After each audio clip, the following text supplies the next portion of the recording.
Hi, my name is Grayden Hoekwater, and my Capstone project is enhancing independence of individuals who are aging in place through smart home technology.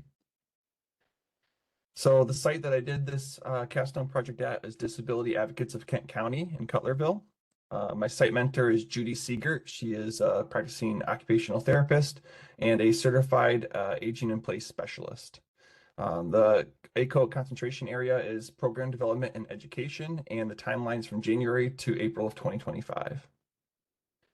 So, abstract, a little bit about my project. My project was focusing on enhancing independence through the use of smart home technology and smart home devices with older adults and people with disabilities who are aging in place. I'll go over the definition of aging in place here in a minute. The implementation at Disability Advocates, I conducted it through them where they have OTs there that conduct safety assessments and recommend modifications for bathroom in order to enhance the overall safety of their consumers. And they reach out to people in the community. Then also I did some pre and post surveys for my project. It included 13 consumers that I worked with. And I found an overall 85% of participants reported increased independence with tasks like medication reminders, grocery lists, all kinds of activities of daily living. And also, I provided some education and support through my project with my consumers to make sure that they're using it efficiently and using it the devices to their max capabilities. So the literature review I did for this capstone project, I look up the definition of aging in place. I think it was important to include a definition that was all encompassing of individuals with disabilities and older adults, not just one or the other.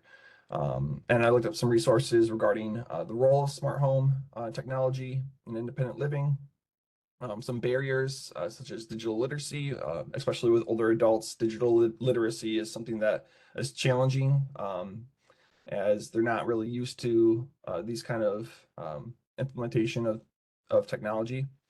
And some economic considerations as well. It's pretty cost efficient stuff that we use, cost efficient technology, and it will benefit in the long run compared to needing the assistance of in-person people. So I did a needs assessment at Disability Advocates with a SWOT analysis. The strengths there, I feel like they're very professional. They display a high level of professionalism, very interpersonal, very empathetic, and can really assess the needs of the individuals that they work with. They have a lot of extensive resources. They have a great database that they use, great at documentation. They get all the details when doing home assessments and giving recommendations. Some weaknesses, there's some limitations on resources and capacity, some lack of funding, and high demand for services, and some lack of familiarity with technological solutions. Just talking with some of the people, the employees there, technology is still kind of a new concept to them, and implementing it into their practice is something that still hasn't been done yet. So, also some opportunities, community outreach. DECA is in connection with a lot of neighboring facilities in the greater Grand Rapids area. They work with senior neighbors. They use senior millage funds for getting devices, durable medical equipment for their consumers. Some threats, funding and sustainability. Most of the funding comes through grants and donations for things like their equipment, which might not be sustainable long term. And there is some competitive wages and poaching in their field, an unstable workforce. They've had it where people have had some competitive wages and offered higher pay and took workers right from the facility. So that's another threat. So the objectives I achieved during the capstone, here's the three big ones. My first one, I wanted to implement a tailored training program for older adults and individuals with disabilities through the home automation technology. So how it worked is I came to their home, I helped install it for them, walked them through the process of how it worked. I had them do different tasks like ask it for information, like the weather, the news, and then I set up like smart lights, smart bulbs, for them to activate with their voice to turn on lights just from wherever they are, that the Alexa can hear them. And I did a pre and post survey for this. So I got their perceptions on their independence before using this technology, and I got the post survey after. And I made sure at least 2 weeks, they had it for at least 2 weeks for sufficient time. My second objective, creating and distributing educational materials. I made an entire manual full of different things that you can try with Alexa, different commands that you can give it, how to reconnect the smart bulb if it were to ever disconnect, and other troubleshooting materials like that. And also how to talk to family members through the device.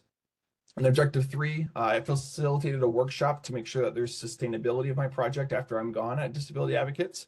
I hosted an informational meeting with the OTs there and did a PowerPoint presentation. I walked them through the entire setup of the device, how to set up the smart light, the smart bulb and the smart plug, and kind of just walked them through my entire experience, how to talk to the consumers and the things to get across for them to better use the technology.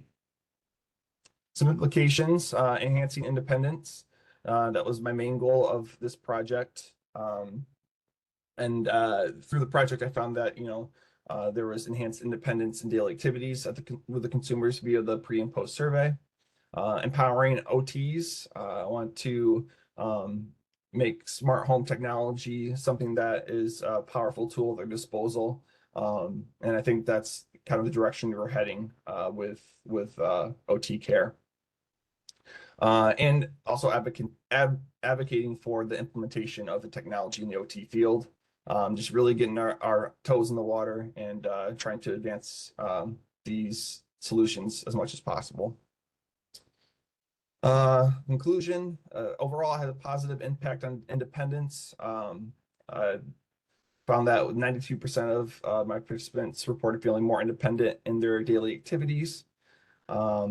Feasibility of smart home technology, making sure that this is effective and that it actually works, and that daily activities were enhanced for independence, and also ensuring the continued use, making sure that it's a sustainable project for OTs in the future at Disability Advocates. And also future efforts should also expand on advocating for smart home devices, showing their potential, showing their capabilities, and how they're able to specifically help consumers with their daily lives, whether that be medication reminders, getting information, connecting with family members, everything like that. Here are the appendices that I included. You can find them on my final paper. I included the needs assessment. The pre and post survey, just blank, shows exactly what I handed out to my consumers. Also the Amazon Echo Show and Alexa guide, the entire guide with all of the information on how to use this device. Also connection guide, Casa smart plug. It's a smart plug we used for the project. It's a little tricky on setting it up, so I made sure to make an instructional guide on that for the OT workers and for the consumers. Then some more PowerPoint slides. I also included the results of the pre and post survey. Those are in pie chart format on Appendix G. Appendix H, I included some qualitative data about the typical responses that the consumers provided. On my pre and post survey, I had open-ended questions that they're able to respond freely on how it specifically helped them with their independence and how they feel that it's impacted them, the smart home technology. And then finally, I included a closure letter at the end of my appendices that just states, thank you for being a part of the project. We sent that out to all 13 of the consumers that were a part of the project. Yeah, thank you for listening.